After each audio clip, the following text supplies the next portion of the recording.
যে এখানে জিমের ট্রেনার কে আছে? হ্যাঁ বলুন। আচ্ছা, নমস্কার। বল। চিনতে পারছেন? না, কে বলুন তো? আমাকে চিনতে পারছেন না? আপনাদের জিমে নিয়মিত প্রত্যেক বছর পুজোর আগে ১০ দিন আসে। হ্যাঁ বলুন। হ্যাঁ, এবারে হলাম। শুনুন, একটা মারাত্মক অফার নিয়ে এসেছি। খুবই মারাত্মক একটা সুযোগ আপনি পেয়ে যাচ্ছেন। দেখি আপনি এই সুযোগটাকে কাজে লাগাতে পারেন কিনা। চ্যালেঞ্জ একটা।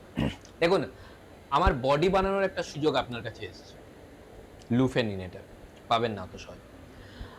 চ্যালেঞ্জটা হচ্ছে এটাই, ঋত্বিক রোশন, সালমান খান, অক্ষয় কুমার আর সুনীল শেট্টি আর একটু সানি দেওল মিলিয়ে যদি কিছু করা যায় আমার বডির উপরে একটু দেখুন এই সুযোগটা এসছে আপনার কাছে। আর চ্যালেঞ্জ এটা যে আপনার হাতে আর ১০ দিন আছে। মানে আমাকে এমন বানিয়ে দিন যেন পুজোর পরে আমি বিপদে পড়ে যাই যে কোন মেয়েকে হ্যাঁ বলবো। ট্রাই করুন।